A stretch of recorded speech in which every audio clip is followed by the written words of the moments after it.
Wars and death, a planet torn apart. Alien schemes, deception from the start. Poison in the air, casting their illusion. Yahusha rises, breaking through the confusion. Slashing the wicked, his sword in nice the night. Pray for the kingdom, prepare for the light. Facing the unknown, head stay strong. In Yahusha's name, we right for wrong. Hear the trumpet sound. Demons will scatter as we stand our ground. In Yahusha's triumph, every knee shall bow. Join the revolution, kingdom here and now. Ready for the battle, hear the trumpet sound. Welcome back to another episode of Exiled Strangers. Today we're going to be shedding light on what some would call a controversial topic. But as you've seen in the title, is Paul lawless? Is he pushing a lawless state and stuff like that? So before we get into that, how you doing, nobody? Doing good, man. This is like a super interesting topic. Many people have gone down this road and left Messiah altogether. And the mainstream church tends to use this as an excuse to continue on transgressing the Torah of Yahweh, you know? Yeah, absolutely. And like before, as I was like searching out this walk and stuff like that, Paul was a big, I don't want to say stumbling block, but he was definitely providing some sort of hesitation in following the law just because of, you know, the way Paul words some of his statements and stuff like that. But today we're going to be giving you proof that Paul was not, he wasn't pushing lawlessness. He was checking the heart posture of people. And yeah, that's what we're going to get into today. But remember, we do testimonies on this episode, on this show too. If you want to come in and give your testimony, all anonymous, like we are right now, then send us an email at exiledstrangers@proton.me. That's exiledstrangers@proton.me. If you forget that email, don't worry. It's linked down below in the show notes or the comments, or not the comments, but the description, depending on where you're watching or listening. And yeah, come on, give us your testimony, and we'd love to have it and love to show the people the testimony. Yeah, hit us up, people. I would love to get more testimonies in here. Like, come on. Like, stop being, don't be scared. You know, this is the best part. Everybody's got a cool testimony, and no matter how impactful you think it may be, just, it's going to be great. Don't worry. It's going to be great. Exactly. Yep. Come hang out with us. Yep. That's it right there. You didn't said it right there, buddy. Any other housekeeping that we need to take care of? Not that I can think of. I don't think so. Yeah. Let's chat about Paul. Like, all right. Check it out. Like with Paul, I oftentimes do wonder if these writings were like, if the Ruach pushed Paul to write them in such a way that only people who are like really searching out the Father and all his ways and studying diligently with a firm foundation will understand, you know, what Paul's really trying to say. And I'm not demeaning all of Scripture, but if you look at Scripture, let's just say it's written at like let's say like a high school reading level, right? Paul is like that doctorate paper. You know, he's writing on the high level stuff. Right. And I will say the interpretation of what Paul is saying was dependent upon what I was reading his books for, or his letters for. So when I was reading them as an excuse to not follow law, it seemed like it fit pretty well. But once I started reading them in search of truth, then I started getting a different understanding and a different meaning from it. Because even when I was like, at the very beginning, I was looking for excuses to not follow the law, I was still reading all of Galatians. I was still reading all of Hebrews, like the whole entire script and everything. But it was like the pieces that made it seem as if I was no longer supposed to follow the law. That's what I clung to. And it's like I didn't have an understanding past that. But since realizing like, okay, I'm going to read this in search of the truth, getting different understandings from his writings. So I wonder if it is like you were saying, like it depends on what you're searching for when you're reading his works and whether or not the truth will be revealed to you or his meaning will be revealed to you. Yeah, I think so. And another thing too, like with the greater whole of Christianity, they're so quick to quote Paul, and that's pretty much all, the writings of Paul, the Pauline letters are pretty much all that's like read in the congregations. Like they'll read other stuff too, but they'll always put it in perspective of Paul. Right. And the question being now is like, yo, is Paul your Messiah? Like there Paul's Yeah. words are being lifted above the words of our high priest and king, you know? Yeah. Um, Yeah, for sure. yeah. And then like one thing that I always pay attention to is, or I always like chalk it up if something doesn't make sense in scripture and it seems like it's leading me to, not follow the law. Um, then I always chalk it up to like, does what this person's saying, if they are saying do not follow the law, is what they're saying superseding what our Messiah has said? And that's always a no. that's Right. always a no. And if you guys, whoever's listening, is struggling trying to figure out whether or not we should follow the law, then just go back to what the Messiah said with Matthew 5:17. Do not think that I came to destroy the Torah or the prophets. I did not come to destroy, but to complete. For truly I say to you, till the heaven and earth shall pass away, not one yod or one tittle shall by no means pass from Torah till all be done. Whoever, then, breaks one of the least of these commands and teaches men so shall be called least in the reign of heavens. But whoever does and teaches them, he shall be called great in the reign of the heavens. So, and then also, for I say to you that unless your righteousness exceeds that of the scribes and the Pharisees, you shall by no means enter into the reign of the heavens. Hmm. Yeshua said, or yeah, Yahusha said that. That's kind of all I really need to know as far as whether or not I should follow the law. Amen. Yep. Yeah. Like everything else Absolutely. is just building the argument. But this right here, for me at least, is the whole backbone to, like, Yahusha flat out said. Anyways, I'm gonna get No. into Get a it. Go. sidetrack right there. Go. No, Get angry. that's it. It's just like Yahusha flat out says this. Like once you are shown that those sets of verses, what's it, Matthew 5:17 through 20, it like if you are shown that and you still aren't like your heart isn't pulled to searching this matter out or even trying to attempt to following the laws, then I don't think you might be under the grand delusion at that point because this is clear. It's flat out like the only thing that somebody could potentially say against this verse is saying that um for truly I say to you, or do not think that I came to destroy the Torah or the prophets. I did not come to destroy, but to complete. Some people say, some translations say fulfill. And by some people think that means like he did them correctly, the game show's over, nobody else can compete. Yeah. That's how it seems to be taken, which just doesn't make sense. It seems like you're still reaching. And then it Well, also is disproved by later verses in that same chapter.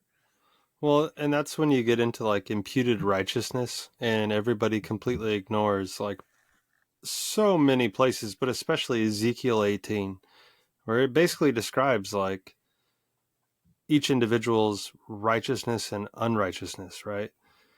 So like any time he tried to fit the Messiah in these different boxes, Mm-hmm. he would already fail the prophet's test according to what they are saying the Messiah is trying to say, right? Yep. Like, and he couldn't keep all the Torah anyways, because he was not a lady, he wasn't a king, he wasn't a priest on the earth, he wasn't a farmer, like, yeah, it's Yeah. super frustrating. Yeah. But again, at that point, you're arguing with people who are looking for any excuse, any reason to not follow the law. You're not necessarily arguing with a person who is seeking truth. Yeah, yeah. Well, let's start off by just really, we could start and finish with these small section of verses here in 2 Peter chapter 3. Yeah, do you want to read those or you want me to? Sure. So starting in 2 Peter 3:14, So then, beloved ones, looking forward to this, do your utmost to be found by him in peace, spotless and blameless, and reckon the patience of our master as deliverance, as also our beloved brother Paul wrote to you according to the wisdom given to him, as also in his letters, speaking in them concerning these matters, in which some are hard to understand, which those who are untaught and unstable twist to their own destruction, as they do also the other scriptures. You then, beloved ones, being forewarned, watch lest you also fall from your own steadfastness, being led away with the delusion of the lawless, but grow in the favor and knowledge of our Master and Savior, Yahushua Messiah. To him be the esteem both now and to a day that abides. Amen. Amen. Yeah. Like this, when when I stumbled across these, right, before I was really searching through scripture and I was asking these questions, I'm like, is Paul a false Messiah? Is he a false prophet rather? Or, what's going on? And then I see this and Yeah. I'm like, oh, I'm the one that doesn't have a firm foundation in the Torah and the prophets. I need to go Yeah. back and get that foundation so then I could readdress his writings. Like, this is Peter, right? This is like the chief apostle who walked with the Messiah. Like, I'm going to heed Yeah. his words over Paul's. Like, Right. Yeah. Now, it does seem interesting to me that, letters of Paul's were put, which could be, I mean, it's almost like those letters from Paul should be like, not that any of the scriptures should be guarded or held back or anything like that, I don't think, but almost like a warning, like other than what Paul or what Peter just said, but like a warning saying, hey, understand the rest of this before understanding Paul, and there just isn't that warning given in mainstream Christianity. Paul, like from the beginning, is quoted and talked about and stuff like that, but there's never that warning saying like, hey, Paul's kind of difficult to understand. Learn right. the rest of this first and then visit Paul. But I think it's interesting that Paul's letters, a bunch of them, are all included in the New Testament. But look at what books were left out. Like, look what books were left in and like secluded to the Apocrypha and stuff like that. Sure. Like, I find that interesting. Like for Ezra or Enoch or Jubilees, stuff like that, that kind of gives further clarification on how to walk out like some of these feast days, for example. I just find it interesting that those were left out, but Paul was kept in. Further clarification on the law was left out, but questioning potentially the heart posture within law was kept in. Yeah, and like another interesting, one great point you made there. Seriously, like it's so frustrating. But at these different councils, these councils of men, right, who declare themselves to be the authority on which books the people could read. I think it was at the, gosh, I could be mistaken. So, hey, everybody out there listening, I'm just saying this from memory. I don't know if I'm accurate or not. I think it was the first council of Nicaea where I think they wanted to remove like the book of Revelation, maybe the book of James, and like, I think one or both of the books of Peter. I think maybe Second Peter.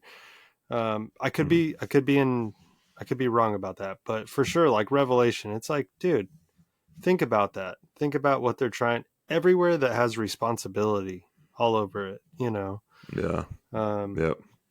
Anyways. Yeah. Keeping Christians, in a lawless state seems to be one of the biggest deceptions, the adversary is providing. And look what we have. Like, my people perish for a lack of knowledge, and that's so true. Yeah. Like, absolutely. Yeah, I think you're right. Well, I'm not right. Yeah, I was right. Yeah. There was an accurate quote then, I'll say, or a well-timed quote on your part. Man, you want to get into Acts 21, which proves, so I guess just a little recap, what we're going to be doing in this episode today is proving that Paul was not lawless, that he did follow the law, and we're going to provide you evidence of that today. So yeah, we might end up doing maybe a little, I don't know, just a couple of videos on a couple examples. Because things like the entire book of Galatians gets taken to a crazy place where really it's all about just like the party of circumcision chasing him, like keep in mind, Paul, he was zealous. He was a zealous Pharisee. He was like, he declares himself like a Pharisee of Pharisees. He was part of the party of circumcision.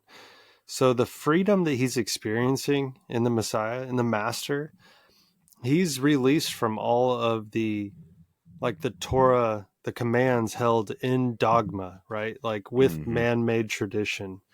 That's the yoke that the Messiah freed us from, is all these extra little added things. Like, yeah, he was excited, and I get it. I get that. I'm excited too. But yeah, I get it. Let's get into it. Acts 21. You got this? Sure. Cool. All right. Acts 21. It says, "And it came to be, when we had torn ourselves away from them and had set sail, we ran a straight course and came to Kos, and the next day to Rhodes, and from there to Patara. And having found a ship passing over to Phoenicia, we went aboard and set sail.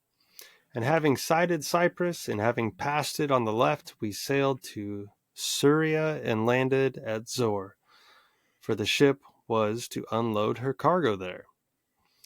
And having found taught ones, we remained there for 7 days, and they told Shaul or Paul through the Spirit not to go up to Jerusalem or Jerusalem. And when it came to be that our days were ended, we left and went on, all of them accompanying us with wives and children, till we were out of the city, and kneeling down on the beach, we prayed. And having embraced one another, we boarded the ship, and they returned to their homes. And when we had completed our voyage from Zor, we came to Ptolemais. Sure. Yeah. And having greeted the brothers, we stayed with them 1 day. And on the next day we left and came to Caesarea, and went into the house of Philip the evangelist, who was one of the 7, and stayed with him. Now this one had 4 maiden daughters who prophesied. And as we were staying many days, a certain prophet named Hagab came down from Yehuda. And having come to us, he took the girdle of Paul, bound his own hands and feet, and said, Thus says the set-apart Spirit, thus shall the Yahudim at Jerusalem bind the man who owns this girdle, and deliver him into the hands of the nations. And when we heard this, both we and those from that place begged him not to go up to Jerusalem. And Paul answered, What do you mean by weeping and breaking my heart? For I am ready not only to be bound, but also to die at Jerusalem for the name of the Master Yehusha. And as he could not be persuaded, we ceased, saying, Let the desire of the Master be done. And after those days, having made ready, we went up to Jerusalem. And also some of the taught ones from Caesarea came with us, and brought with them one, Nason of Cyprus, an early taught one, with whom we were to lodge. Okay, got a lot of info there. But this dude comes and prophesies. He tells Paul straight up, hey, if you go into Jerusalem, bro, you're going to get bound up and then basically shipped off to the nations, right? Was it that guy's daughters who prophesied that? It says another prophet came. Well, unless I read that wrong. So now this one had 4 maiden daughters who prophesied, and as we were staying many days, a certain prophet named Hagab, came down from Yehuda. Okay. And I think it's a different one. The girdle of Shaul. Okay. Yeah. Gotcha. Let me click on okay, and King James, it says Agabus. I'm looking for the names. Or if the definition, it just says Christian prophet. It doesn't tell us if it's one of the daughters or not. But I guess it could be. I could be mistaken. Yeah. But It's so interesting, right? How Yah has some of these prophets prophesy. They do it in action. We see this a lot with Ezekiel.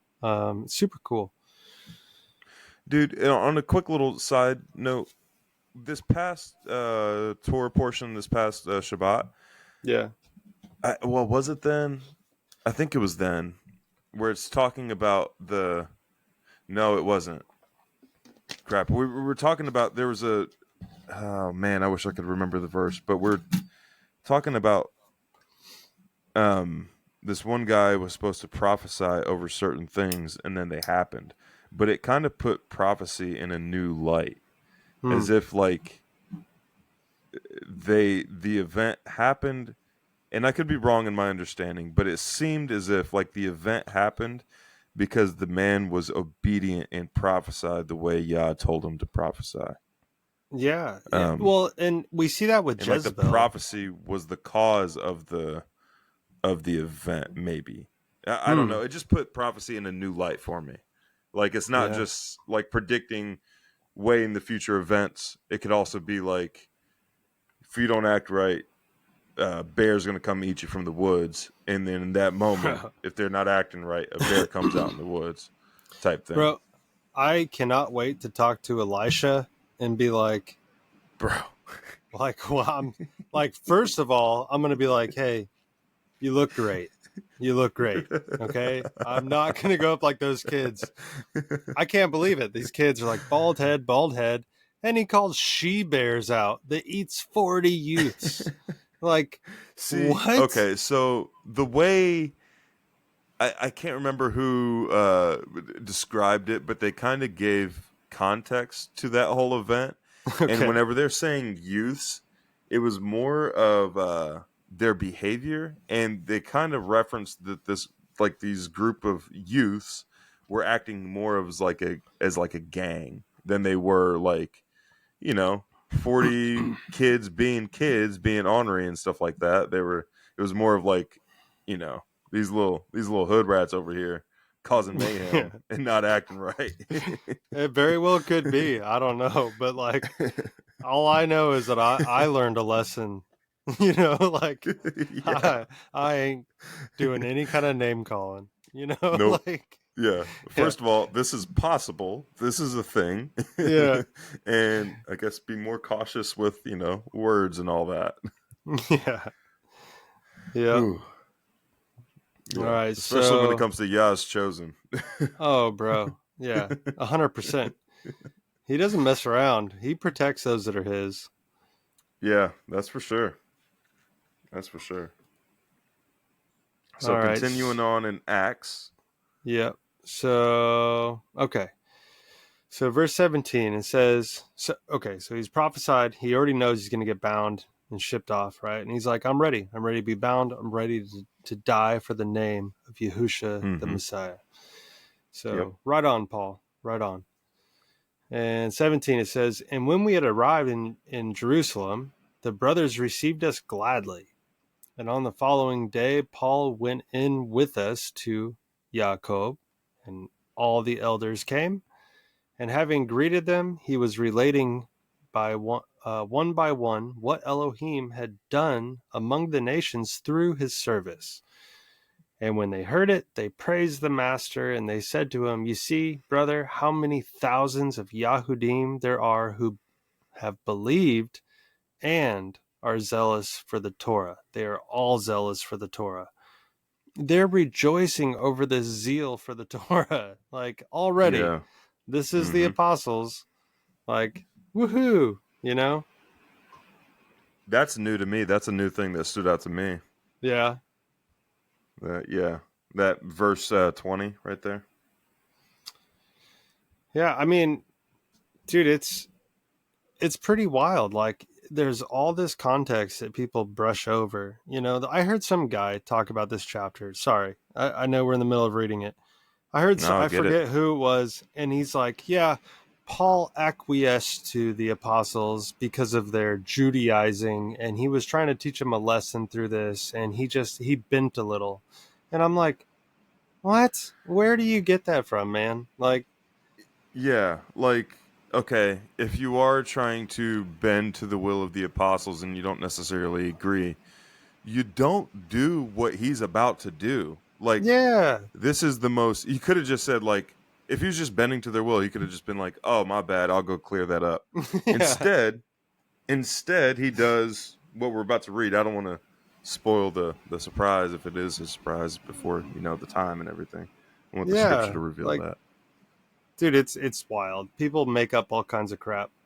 And it's Yeah, like, no, you just gotta, it's black and white. Read the words, define your yeah. words. Anyway, so they're all zealous for the Torah. Woohoo! They're all stoked.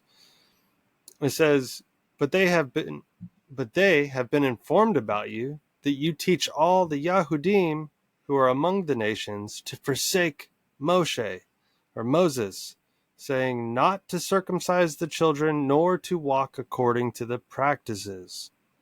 So this is a concern directly from the apostles, right? Those who'd walked with the Messiah. They're like, hey, we heard that you're kind of lawless, Paul. He says, what then is Mm-hmm. it? They shall certainly hear that you have come. So do this, what we say to you. We have 4 men who have taken a vow. So they've already taken it. Take them and be cleansed with them and pay their expenses so that they shave their heads. And all shall know that what they have been informed about you is not so, but that you yourself also walk orderly, keeping the Torah. It says, but concerning the, I mean, you know what I mean?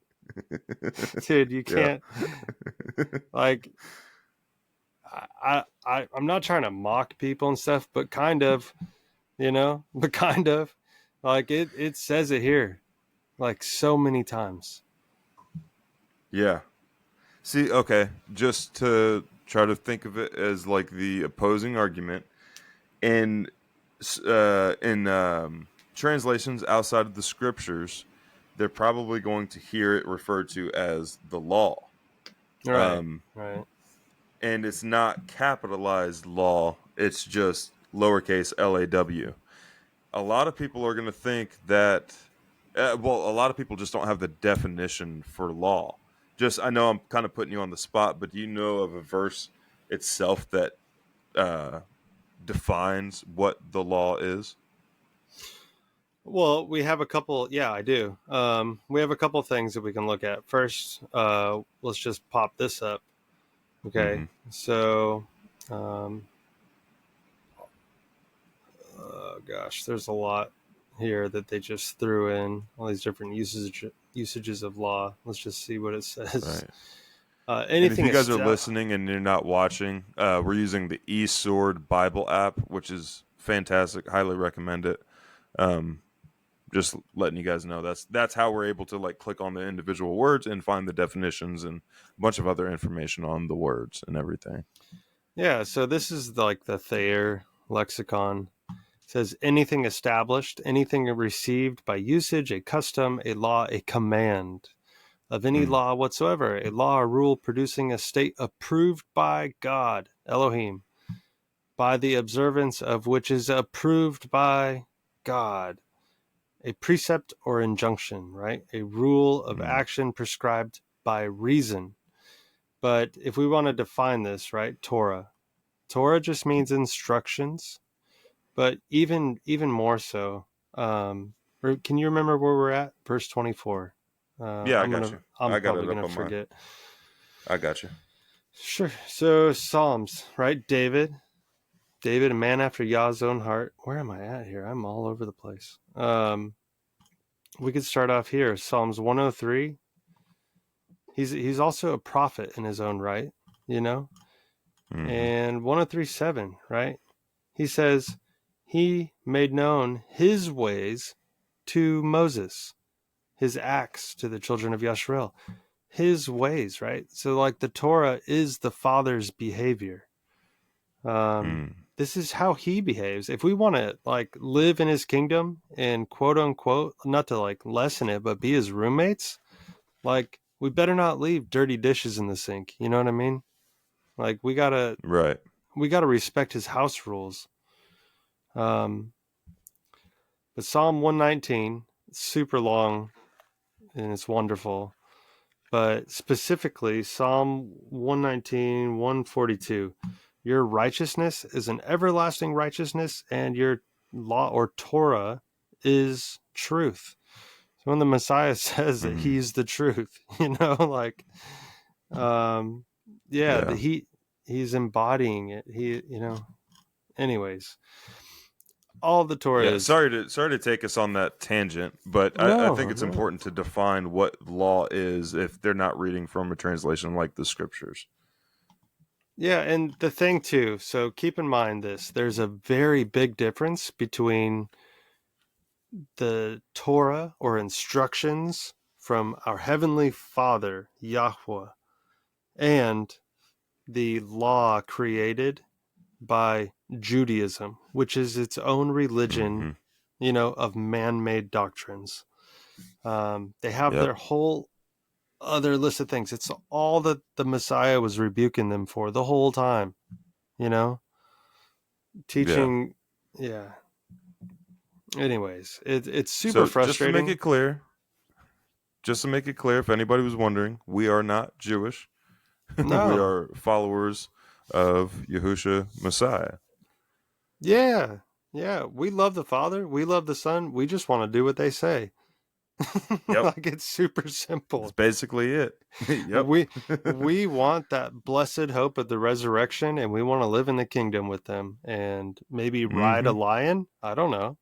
I'm so down for. I want to ride a cheetah. I want a chariot pulled by cheetahs. That'd be cool. Yeah, we're super fast. If we're found worthy, we're gonna get there, and he's gonna be like, "All right, knuckleheads, here's the ground rules." He's like, "I don't." The lions don't eat meat, but it doesn't mean they won't tear you up if you do the wrong thing. He's like, it still whack you really hard. You need to be careful, bro. Yeah. Oh man. All right, so they're telling Paul to go do this, right? Take these dudes, these 4 men who have taken a vow, take them and be cleansed with them, pay their expenses so that they shave their heads, and all shall know that what they have been informed about you is not so, but that you yourself walk orderly and keep the Torah. This is coming from those that walked with the Messiah. This is their instruction, Yeah. And what they're really doing is they're trying to vouch for Paul. They're like, we know, Paul, that you're doing good stuff. These are the reports. Let's fix it, He says, but concerning the nations who believe, we have written and decided that they should keep themselves from what is offered to idols and blood and what is strangled and whoring. Okay. We take a look at that in a second. It says, and Paul took the men on the next day, and having been cleansed with them, went into the set apart place to announce the completion of the days of separation, until the offering should be presented for each one of them. Okay, so they're ending the Nazareth vow, which when you end it, we'll go to Numbers chapter 6, there's a requirement. So he's going in there, and here's another thing, guys. This is years after the Messiah ascended into the heavens, right? And this is what his apostles are doing. They're keeping the Torah of the Father. It's pretty awesome. Yeah. Okay. So real quick, let's just jump over 26 right here, where it says, but concerning the nations who believe, we have written and decided that they should keep themselves from what is offered to idols, blood, what is strangled, and whoring. Okay. And keep in mind, earlier in this chapter, he also said, nope, sorry. I'm all over the place. I'm going to get it. You're good. I'm going to get it. You're good. Okay. Where is it?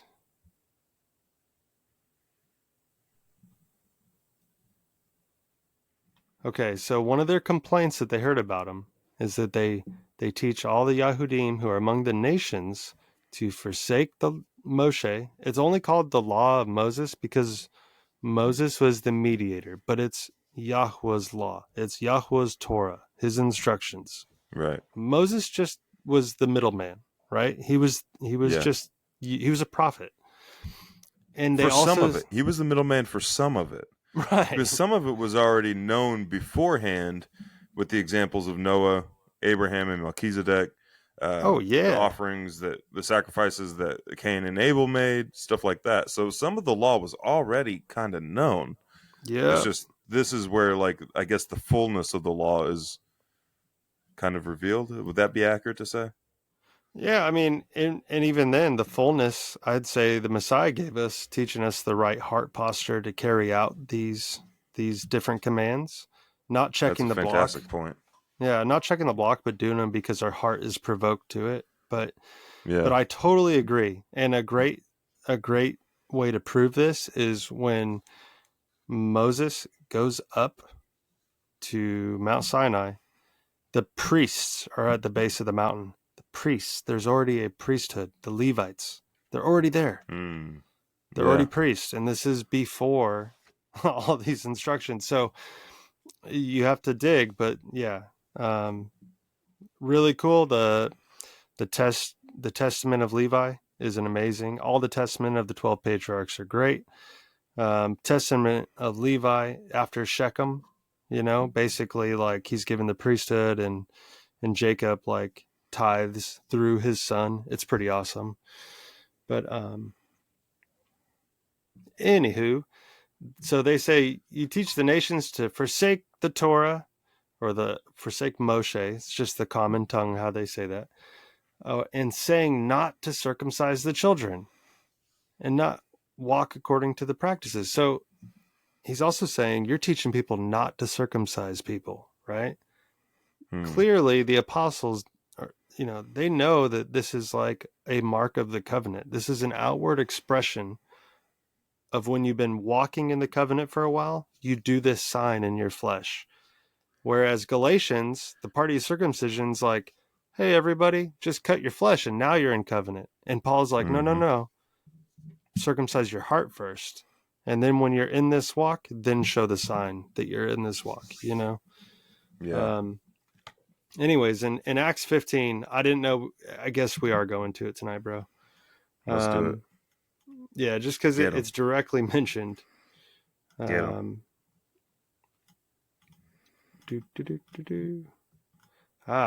we go. So, in the beginning here, it says, the certain men down from Yehuda came down from Yehuda and were teaching the brothers, unless you are circumcised according to the practice of Moshe, you are unable to be saved, right?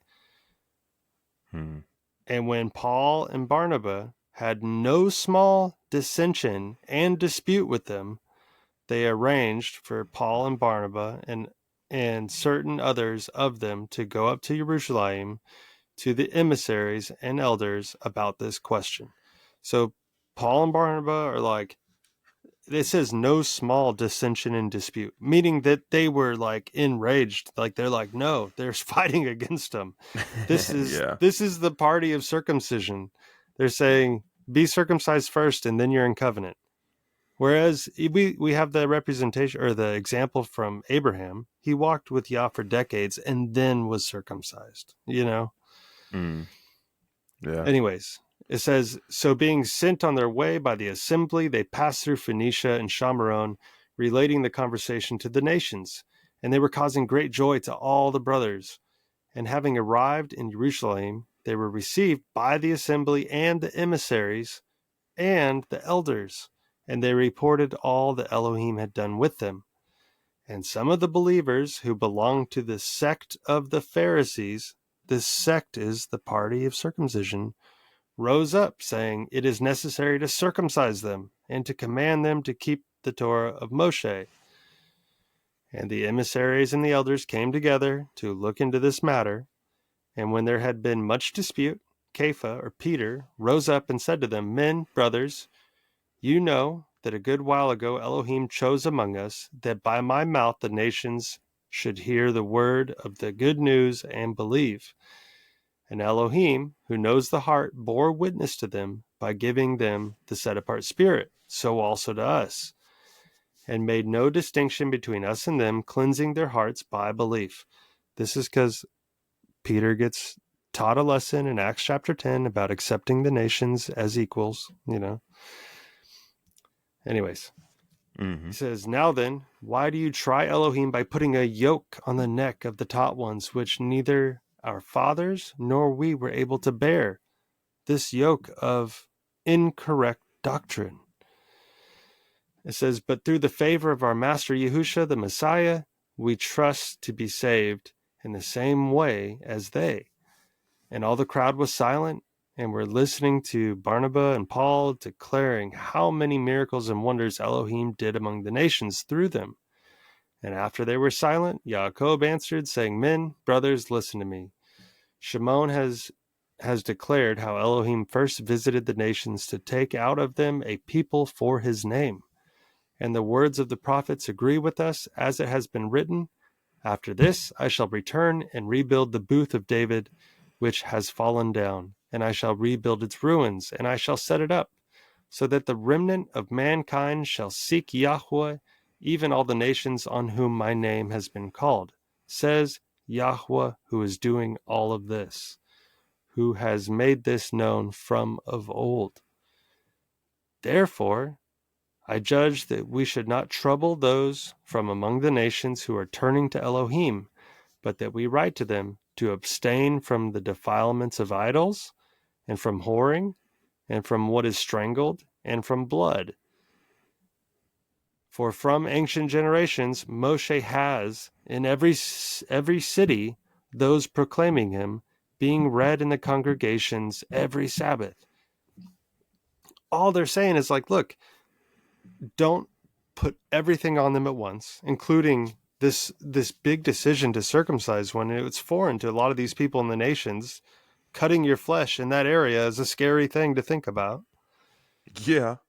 You know what I mean? They're like, don't put Yeah. this on them first. Let them first have a circumcised heart, right? They say, stop doing these 4 things, right? Eating blood, things strangled, things offered to idols, and whoring. And then go into the synagogues or the congregations every Sabbath and hear the Torah being read. So you learn by increments. You don't just get completely filled up all at once. Like, that would be something that would cause people to fall away. They're being wise. They're saying, stop these things because that's just a no-go. And then go and learn at a steady rate, and the Father will instruct you. You know what I mean? Like, this is going to be an easy thing. Yeah.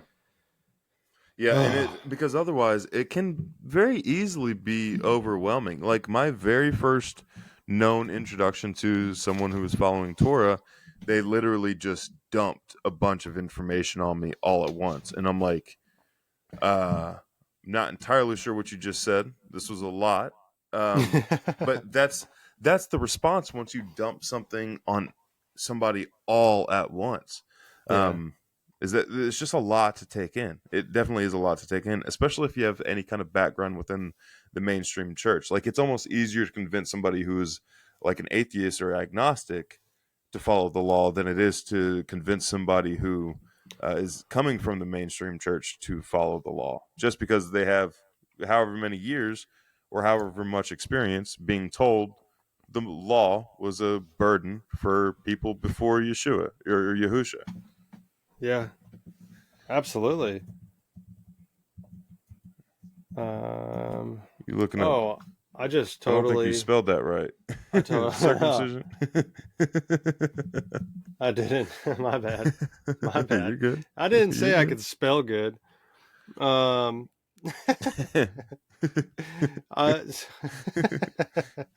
don't speak too good neither. Yeah, that's cool. We're a little uncouth. Oh, where is it? What you looking for?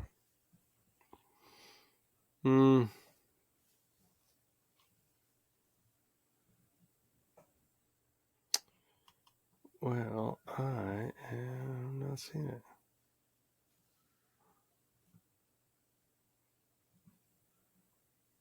It could be in here. I don't want to take up a bunch of time here. I'm forgetting. I'm forgetting exactly good. where it's at. Do you want to get into number 6 and explain what it was Paul was doing? Yeah, for sure. Okay. Sorry about that. I was going on a side No, trail. you're good. I'm totally spacing out on where it's at, like a weirdo. But basically, hey, in the kingdom of Yah that's coming down, this New Jerusalem, like to get in, you have to be circumcised of heart and flesh. Like it is still a requirement. Like I'm pretty sure it's Jubilees that mentions the angels are created in a circumcised manner, like in their flesh, you know. Um, It's interesting. and there's a whole other rabbit trail, right? What do you mean angels have flesh? Yeah, that there's as Paul says, like the earthy body and like the spiritual body or like the heavenly body. Our Messiah had flesh and he rose in it. So, Yeah, um, that's a good point. Number so 6, or did you have a different route you were wanting to go? yeah, we'll go to number 6. I just wanted to so Paul does it, right? Paul does it. The Nazarite vow? Yeah, the interesting thing though at the end of 21, and I know we're just trying to stay on this topic, but Paul does go on to get arrested, like was prophesied of him, right? And then he's gonna be flogged for the truth by Romans, and he's like, "Hey, I'm a Roman citizen," you know, like by birth. And I guess the guy that arrested him was like, he paid to be a citizen of Rome. He's like, "Oh no," you know. So that's that's how Yah used him. He like, so they didn't beat his. They didn't. I was almost. They didn't beat him. They didn't beat him up. But, oh, my bad. You know, that's okay. You know what? It's just a word. They didn't beat his ass, right? No. They sent him because he was going to go and proclaim the truth to some rulers, right? Yeah. So it's cool how Yah uses his people and sets everything up for the good of those that love him, and especially for his truth, his namesake. All right. Absolutely. Numbers 6. So I guess I'll read out of the Septuagint on this. This is the vow, right, that Paul took the 4 Greeks to go do to prove that he's still keeping the Torah.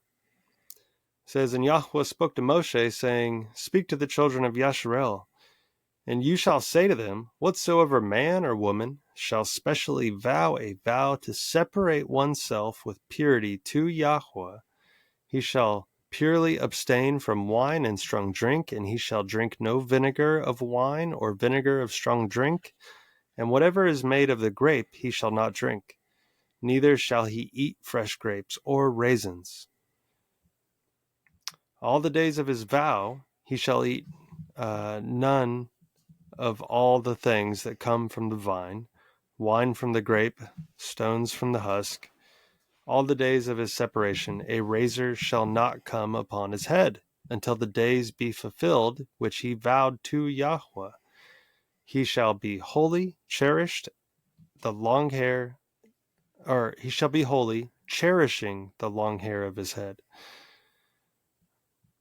Masoretic says, "He shall let the locks of his hair of his head grow long." I like the Septuagint more. He should cherish it, you know. Mm-hmm.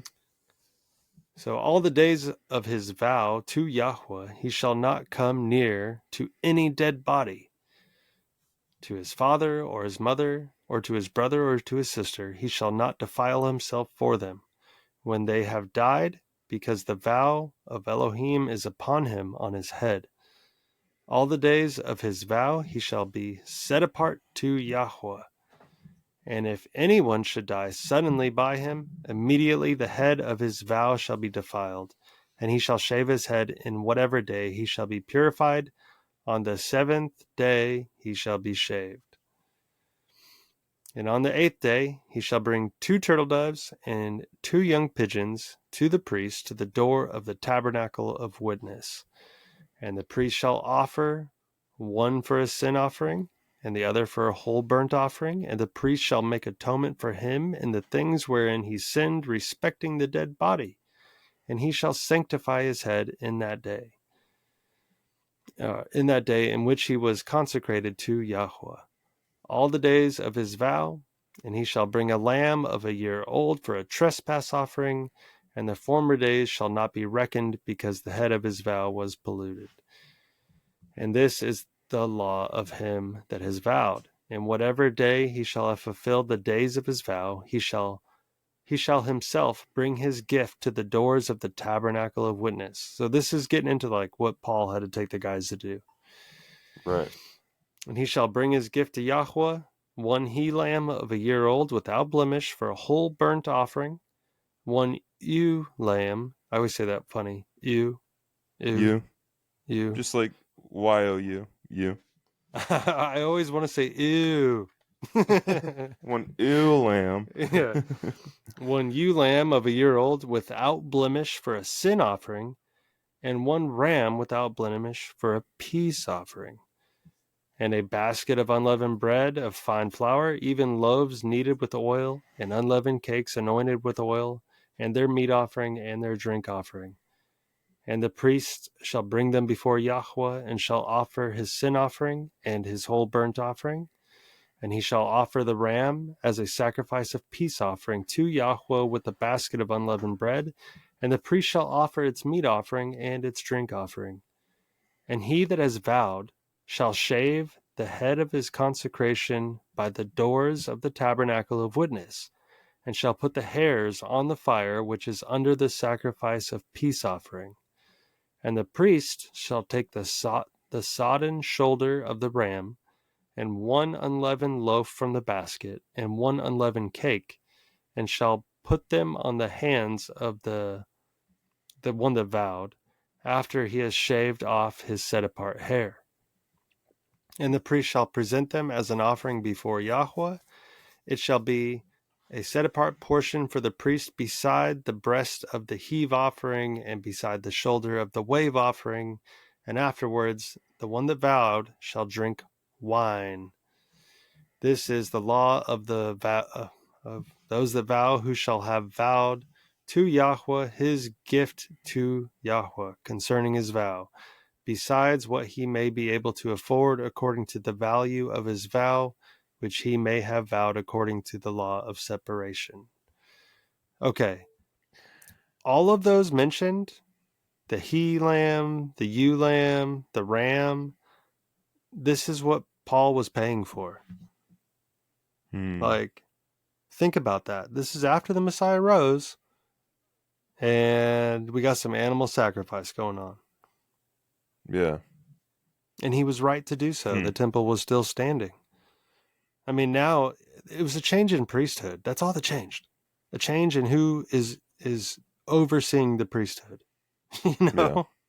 Like, newsflash, everybody. All the nations that live outside the kingdom that are still in mortal bodies, like the Levites, the sons of Zadok, those that remain faithful, are going to offer sin offerings for them in the means of like animal sacrifice. If you go to Ezekiel, like in the 40s, like 40 to 48 or something like that, I'm telling you, the Torah never goes away.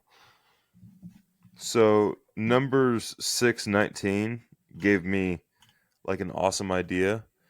So your mom was planning on making smash burgers tomorrow night, and I was thinking, what would be an awesome bun is like some garlic unleavened bread, as like the buns. Oh, you know what I'm saying? Yeah, I know what you're Wouldn't saying. that be good? Like doing some like thicker unleavened bread cakes, and like using the cakes as the bun for. I know this is completely off topic, but literally ever since we got past 619, I've been thinking about unleavened bread cakes and stuff like that, and just how good they are. And we have that einkorn up in the cabinet. We might have to bring it. I got so Sorry, much man. here, dude. I'll get on that, okay? Right away. No, Right no, away, no, because you're that sounds good. delicious. Doesn't it? Normally, yeah. So what I was gonna do is I was gonna make buns out of like smashed. You take like tater tots, right? And Ooh, then you put cheese on top of them, and then you smash ooh. it in a waffle iron, and it makes these Oh, wonderful buns. snap. Yeah. That sounds good. I had some tater tots from Bucky's this morning. Oh, dude. Oh, Bucky's. No, oh, I miss you. We'll pass it. We'll pass it this week. Man. Okay, Yeah, we'll pass the Bucky's. Sorry, off topic. That's my we bad. almost made it a whole podcast staying somewhat on topic. But Okay, that's at it, least everybody. Hold on. That's that. it, Yeah. everybody. Like, they were doing animal sacrifices. Paul was doing the Torah. Mhm. Heed the warning in 2 Peter chapter 3. So now we can talk about Bucky's. So, but real quick before we get into Okay. that, without knowing number 6, though, you're kind of left questioning, like, okay, what is Paul paying for these 4 guys? Yeah. You know what I mean? It like that was until that connection to number 6 and understanding the Nazarite vow and stuff like that was understood. I was always wondering, like, okay, what is he paying for necessarily? And then Yeah. also understanding that he was actually paying for animal sacrifices show that it's a substantial payment too. It's not like it's just a let me go pay for your haircut real quick. It's like, no, we gotta get like multiple sets of different animals for each individual person. Yeah. And he was taking 4 of them, dude. Like, Yeah, including himself too. right. And okay. So that's an interesting part. Because I wondered if he entered into it at that point, unless he had already separated himself. You know what I mean? And they're like, you and yours too. But he needs to complete the days of his vow. So I'm not sure. I don't know if it So really tells us that. why are they having to shave their heads? Is it because they interacted with a dead body? Is it because what? Sorry. Is it because they interacted with a dead body? Well, they could have just been the completion of their time that they vowed to be set apart. So you So can is a do it. Nazarite vow for like a set period of time? It's not necessarily for life. Yeah, so you can like vow, to my understanding, and if anybody has a different view on this, drop it in the comments. But from my current understanding, it's basically you can vow a certain length of time, and you carry that out to the length of time of what you vowed, or you have certain instances like with Samson, where it's like, no, this dude's going to be a Nazarite. I think Samuel was also a Nazarite. Hmm. And I think John the Baptist was as well. It seems like, Samuel was a Nazarite from even the womb, though, wasn't he? yeah, yeah, yeah. Like, I think his mother was told, like, don't you even drink from the vine or anything. Right. So, You can't even um, eat anything from the vine. yeah, And it's then pretty. another thing with that stood out this time was the vinegar as well. Oh, yeah. Well, like, so, and that one's interesting, I think. Let me jump back over to this. So, if we look at the vinegar, where did it go?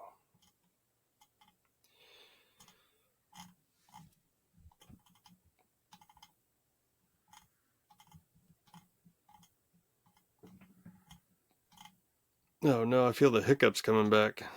Oh man. I'll Yeah, tell for you anybody what. who remembers my hiccup attack, it can be kind of funny. Well, yeah, and look, it comes around, goes around. Huh? I chuckled Yeah. at you, and now I'm getting it. That serves me It's right. verse 3. Oh, yeah, yeah. Number 6 So 3. if I'm looking at this, it says drink no vinegar of wine or vinegar of strong drink. So these are still, I don't know. I've never had vinegar wine. You know what I mean? I don't know. Well, it's just like if you leave, so the natural progression of like fermentation It Yeah. goes from, like, if I have a bowl of, let's say, Brazilian cherries, for example, and I mash them up and I cover them with water, and then I put like a cloth, like a cheesecloth, over the top of it, it will go from fermenting into alcohol and then into vinegar. So there could be some potential, very small amounts of residual alcohol, potentially. So it's still Um, saying it's just that further progression of it past that point of like, Yeah, it's like, because it goes from fruit to, and enters the fermentation, to alcohol, and then the alcohol gets consumed, and the byproduct of alcohol is the vinegar. oh, So okay. also, I wonder if it has to do with something concerning leaven, because the reason it's fermenting is because it's picking up natural yeasts in the environment. Hmm. I wonder if there's a tie between the alcohol and the vinegar to some sort of leaven, Oh, maybe. that's interesting. I've never considered that. That's really interesting. But then I But guess something that might take that down is that there's no restriction on leavened bread, is there? I was Or not just that I looking see. because I hadn't, yeah, I was just double checking because I hadn't seen anything like that. But there's something there. I don't. That's a really interesting thing, though. That I don't know. I mean, It's curious. It is curious. it's cool. It's a vow that a man and woman can both do. Yeah. And we know that, like, hey, you know, Samson, dude was super strong, killing Hmm. people with donkey teeth. You know, Donkey teeth, bro. Can like a you tool even jaw. But imagine? I know. Like, not just one or two, but Yeah, like whole groups. I don't like remember the numbers, but groups. I think it was like 1,000 dudes. Um, Like, if you picture yourself going into a bar with a jawbone, you're gonna get one, maybe two, with some like sneak shots with that jawbone, and then, well, I guess it depends on which state you do it in. Um, yeah, but then you're yeah, gonna meet resistance almost immediately. This dude sure. took out potentially thousands with a jawbone. First of all, okay, here's a question. It's like, if I'm in a big building and there's thousands of people there, and I see this Yeah, dude, after the first 10 people get taken out with the jawbone, I'm bouncing. yeah, I'm or like, like, nope, or nope. at least ducking. You know, Yeah. like, I mean, if I was, yeah, if I was like, wielding a donkey jawbone, maybe I'll scuff someone up, but I don't think I'm even killing anybody with it. Like this, I might give them a No. scratch on their forehead. They got a donkey teeth imprint on their noggin, but Yeah, you they're gonna know, be like. But I just picture somebody sitting there like, oh, he ain't making it to 11. Oh snap, he ain't making it to 12. Oh crap, yeah, he ain't making it someone, to 13. Flash forward, he ain't making it to 832. Oh crap. yeah, dude. Like, yeah, they're just like lining up like dodos and just like, all right, I'm next. Guess I'm you made trying. it this far. I'm trying to remember how many it was. I don't remember. I mean, any number is impressive. Any number is, pretty doggone impressive with a jonky, not a jonky, a donkey Drunk. jawbone. Yeah, a jonky. He beat him with that jonky. Okay, so in the future, we got Oh to yeah. make a knife named Jonky. Oh yeah. I love it. It's gonna look so jacked up. Like it's got to be serrated like donkey teeth. But like super uneven, super jagged serrations. Like there's no pattern Yeah. involved. Yeah. It's just like Just the jonky. the Jonky. Oh man. In Judges chapter 15 verse 16 it says, and Samson said, with the jawbone of an ass I have utterly destroyed them, for with the jawbone of an ass I have smitten 1,000 men. Man, that is insane. Yeah. Yeah. 1,000 men. Like, that brings me back to like high school doing wrestling and stuff, one of the events during wrestling and even in jiu-jitsu was like a round robin type thing what's it called? Some people call it like the hot seat. Some people call it Shark Tank. It just depends on which gym you're at. Yeah. Determines what it's called. But I think it's like one person. we called it like round the world thing or something like that. Yeah. And then it's like one person stays on the mat and then the whole all the weight classes just cycle in and take turns on that. Dude, okay. So when I was in high school, there were 14 weight classes. That means I'm going up against 13 people. Number 6, I feel like freaking dying. Yeah. I can't even imagine hitting double digits. Yeah. And then triple digits and then hitting that 4th digit at the end. Dude, I remember. So in my level 2 combatives class, we had to, towards the end, we had to do that. Like you have, I think, just boxing gloves on and a mouthpiece. I'm pretty sure that's how we did it. Yeah. And you're going around and I'm like, okay, so when you're gassed out, you're expecting everybody else to be gassed out, but there's some dudes in there that they just don't. Yep. Dude, and they're still rocking people. And I'm like, I'm gassed. I'm just taking it. Yep. Yeah. There was a kid like that on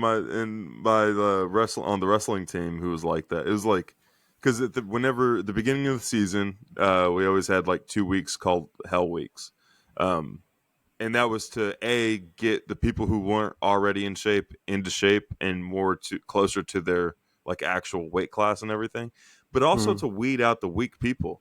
Man, there was this one guy, I can't remember his last name, but his first name, I'll say his name. Yeah. Shane. His name was Shane. Everything that the coaches threw at this dude, he just ate it. Like it was no big deal, and then just kept going. Like I remember, there was one thing that we did called sugar cookies. It's where we'd go out to the volleyball sand pits and we'd work out there, and like nothing phased him. And looking at him, you'd think like, wow, this kid is in high school and already has a beer belly, but. Yeah, he looked like the Pillsbury Doughboy, but nothing you could throw at this dude would break him. Horrible wrestler, had horrible technique, but his conditioning was on point. He wasn't going to get tired out there, that's for sure.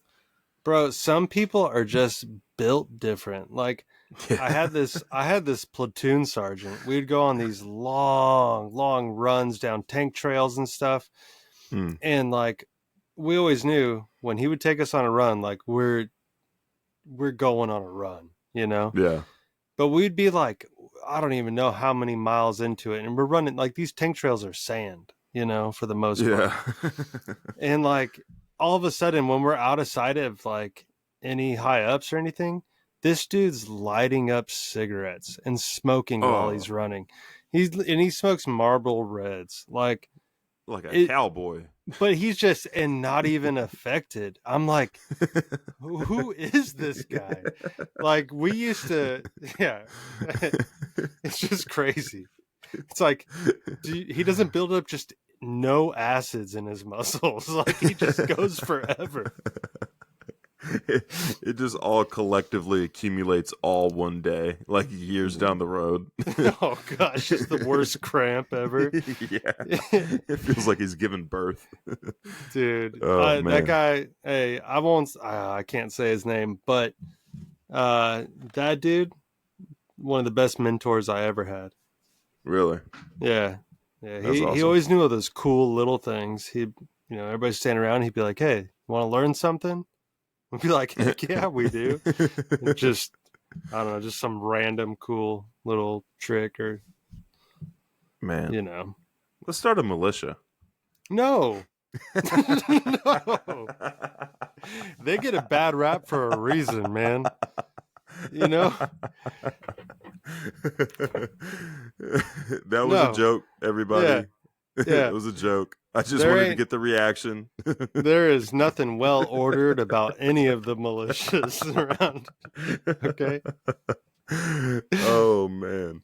Start knocking down supply tents with a helicopter on accident or on purpose. I would just I'd rather go join an airsoft team than that. At least those dudes try hard, you know? Dude, yeah, some of them try a little bit too hard. You know, our YouTube algorithm is synced up, but you Yeah. see some of those clips of like people that just get emotional over the airsoft. Oh, yeah. Like, I wouldn't want to do man, that. no, it's like as soon as people start taking it, like they start taking the fun out of it and taking it too seriously. Yeah, it just I've never tried it. it's mean, fun. I've messed around with the airsoft gun, but I've never like gone airsofting. We should go. I feel like one of the big like milsim events would be cool, like force on force. You Mhm. know, that'd be fun. Oh yeah, they have. I mean, there's a couple places not far from me and probably not far from you that we could go to. There's a paintball place that's not far from me that I've heard good things about. There's actually a paintball place up in Kansas City that's in like the West Bottoms, which is where the cattle industry used to be and everything.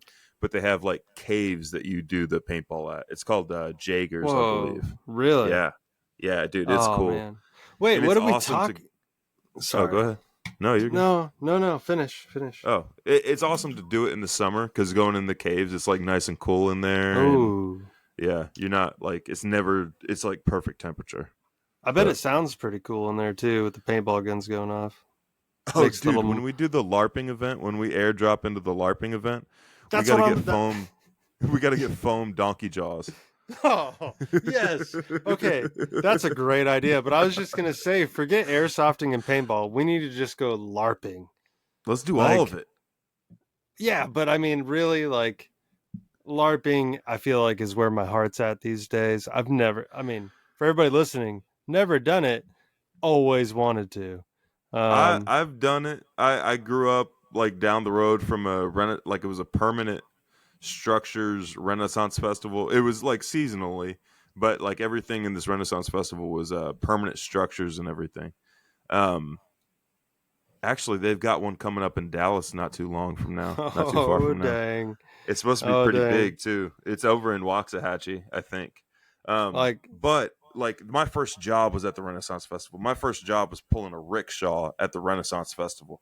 And that was the only time I ever dressed up. I wasn't one of those people. I just like going to the Renaissance Festival and fighting people with foam swords.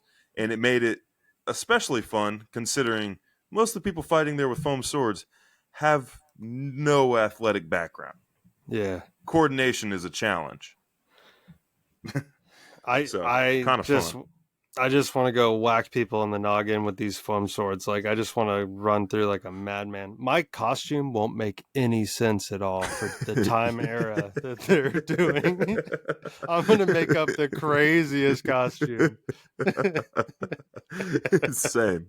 Same. I'm going to have a clearly fake owl or parrot on my shoulder that's just kind of duct taped by the feet. A parrot, yeah. It's got to be a bright parrot. Yeah. Macaw or whatever that red and yellow and blue one is. Yeah. Yeah, one of those guys. Oh, man. You're aiming for the head. I'm aiming for straight nut shots the whole way through. Oh, you're going to know because there's too many of them that act like they didn't get hit. You're going to know I hit you.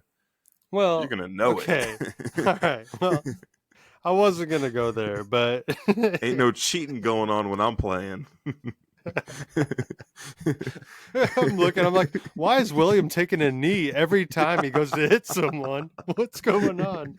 And then also ask yourself, why is nobody picking up on this? There's people just spread out all over the field. Oh, man. All right. So, okay. Man. In all fairness, we probably need to,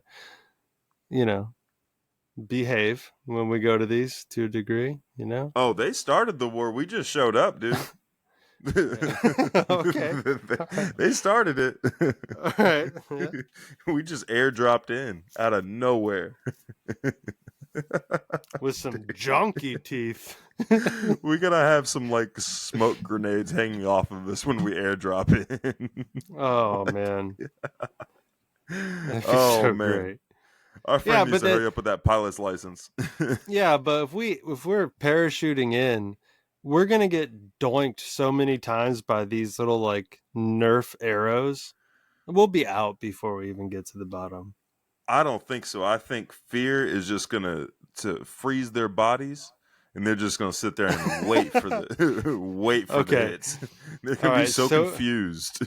So we got to come in hardcore, like with maybe some like portable stereos strapped to us, playing theme music, and just screaming at the top of our lungs as we're coming down. Just war cries, just ah! Oh my goodness! What is that song that's played at the beginning of Thor Ragnarok? I have no idea. Oh, it's like an old '80s song. You know all these references. But I haven't seen that movie. Oh man, I gotta Google it real quick. Song play. We could just play "Highway to the Danger Zone" from Top Gun. Thor. I haven't seen that. You haven't seen Gun's Top gay, Gun, bro. Top Gun's gay. That's a gay love story, dude. You ain't convincing me otherwise. Immigrant Song by Led Zeppelin. Oh my gosh. Hold on. Okay. I will admit that like there's not many shirtless volleyball games going on, these days. But at that time, it probably it's a little. It's gay. But we'll come flying in playing the Immigrant Song by Led Zeppelin. Yeah, but Zeppelin's got so much satanic stuff. I don't want to mess with that. Okay. Fair enough. I'm looking at the lyrics. I can't understand any words that they say for the most part. Yeah, I know. Like, if only some of these musicians would put their heart towards, like, playing music to Yah. Yeah. They have this talent, but they use it. It's just so frustrating. Okay, how about this? There's no words in this song, but it's the theme song of Conan the Barbarian, the Anvil of Crumb. The do. Yeah, it's just these drums playing as we ascend or descend from the skies. That's scary because they're like, who's playing these drums? Even scarier if they recognize what it's from. Oh, okay. We're in it. Yep. Yeah. The Anvil of Crumb. CROM. Yeah. But yeah, dude, Top Gun's gay, bro. That is definitely a gay love story with fighter jets. I mean, the fight. Yep. Hey, man, it is not what it is. Not the whole dude. movie. Enough of it. A little leaven, bro. Oh, dang. Dang. Okay. All right. There ain't nothing. There's no such thing as just a little gay. All right. I think you won this. You've won this argument. Yeah. I keep trying to think of like a good comeback or a good reason why it's not. And you already mentioned, yeah, there's fighter jets, but like all right. There's gay volleyball scenes. Oh man. All right, guys. Oh wait. On our last road trip, I had on my Spotify, I had that one song actually queued up to play in the car. Like when you picked me up, I'm like, all right, I'm ready for the road trip. And it was going to be that Hang In With the Boys song from the volleyball scene. Oh my goodness. Yeah. And I forgot. I'm glad you forgot, man. Don't worry. I'll remind you if it's gay. I'll let you know if it's gay. I just thought it'd be funny, but okay. Oh man. All right, guys. Well, on that note, hopefully this episode was entertaining and hopefully informative to you guys. Hopefully you guys received the message that we were trying to push instead of, focusing on the the Anvil of Crumb descending from the skies and delivering nut shots. We got a little crazy at the end. Bad. We gotta have some fun with these episodes, man. This is also cathartic for us. We get to vent a little bit and stuff. But hopefully you guys find it entertaining and informative. And remember, if you want to sign up to give your testimony, shoot us an email at exiledstrangers@proton.me, exiledstrangers@proton.me. And if you're worried about, people finding out who it is, or, just I don't even know how to word this, but some of the, if you're worried about people's opinions on your testimony, don't be, because it is completely anonymous, and honestly, their opinions don't matter. The opinion of Yaz matters, and that's about it. Yep. You got any final words for him? Nobody? I was still trying to come up with the reason Top Gun wasn't gay, but I can't. So have a great day, everybody. Bye.